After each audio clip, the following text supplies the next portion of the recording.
Togo campagne de sensibilisation sur la déclaration des biens, si ridicule, ce dilatoire publié le 18 janvier 2023 par Miadjo dans notre parution numéro 3767 du 23 décembre 2022. Nous avons rappelé que l'année 2022 se terminait sans que les personnes assujetties à la déclaration des biens et avoirs n'aient sacrifié à l'obligation. Dans l'article consacré au sujet, nous avons relevé les différentes et longues étapes imposées à cette disposition constitutionnelle rejetée par ceux qui sont à la tête du pays. Le dilatoire se poursuit. Si on en arrive à initier une campagne à l'endroit des autorités, c'est dire la frilosité qui doit régner dans leur tête. Il y a du nouveau en ce qui concerne la déclaration des biens, non pas dans le sens que vous l'imaginez, mais dans un autre, plus bizarre. Et pour cause, le sujet relatif à la déclaration des biens et avoirs a été abordé ce mercredi 11 janvier 2023 lors du Conseil des ministres présidé par Forgue Gnassingbé. Je préside,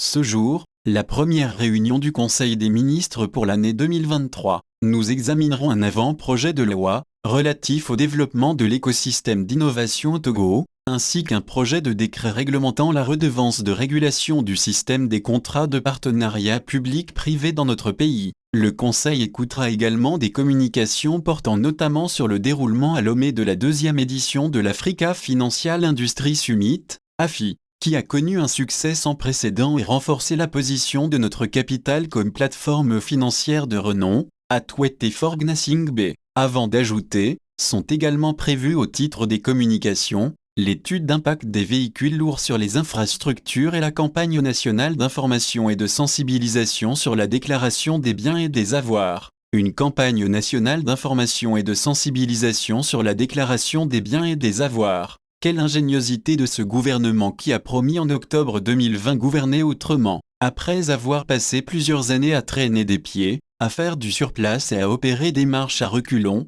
le gouvernement sort une nouvelle trouvaille de sa boîte à imagination. Aucun sacrifice n'est trop grand quand il s'agit de contourner la loi, devrait-on dire. Il n'y a que dans un pays comme le Togo où le respect d'une disposition constitutionnelle constitue de la mer à boire. En réalité, il n'est aucunement nécessaire de faire une campagne d'information et de sensibilisation pour amener les assujettis à déclarer leurs biens. Ceux qui sont concernés par cette disposition le savent très bien. Les assujettis ne sont pas des analphabètes, ce sont des gens qui savent qu'ils doivent déclarer leurs biens, mais n'attendent que le chef de l'État pour s'exécuter eux aussi. Mieux, les assujettis ne sont pas des smicards et gagnent leur vie. Comme il est manifeste depuis plusieurs années, Forgue Gnassingbé et ses acolytes ne savent pas où donner de la tête en ce qui concerne la déclaration du patrimoine. Mieux, aucun d'eux ne veut se plier à cette obligation. Il faut donc trouver les astuces pour renvoyer au calende grec la mise en œuvre de ce processus. Ce dilatoire a contribué à créer une série d'étapes aussi inutiles que vaines.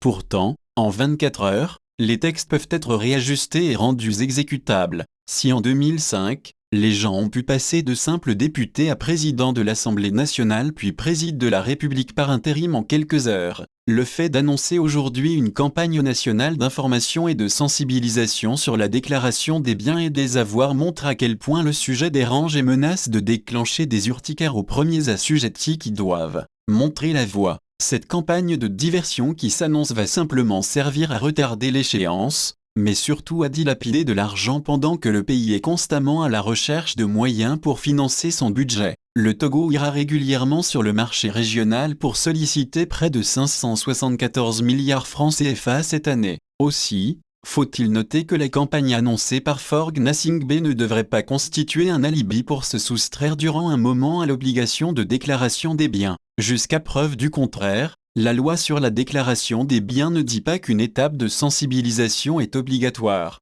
Sur des sujets d'importance tels le 5e recensement général de la population et de l'habitat, RGPH5, bâclé du début jusqu'à la fin alors qu'il concernait toute la population togolaise, le gouvernement n'a pas cru bon de faire une campagne de sensibilisation. Mais lorsqu'il s'agit de respecter une disposition qui permet de lutter contre la corruption et l'enrichissement illicite, sport favori des dirigeants, on crée le dilatoire en annonçant une séance folklorique. Une chose est certaine, si Forgue Gnassingbé déclare ses biens, dans les minutes qui vont suivre, ses ministres et autres collaborateurs vont lui emboîter le pas. Puisqu'ils savent que leur mentor est réfractaire à cet exercice, tout refuse de le faire et attendent qu'il commence. Ainsi va la gouvernance au Togo. GA.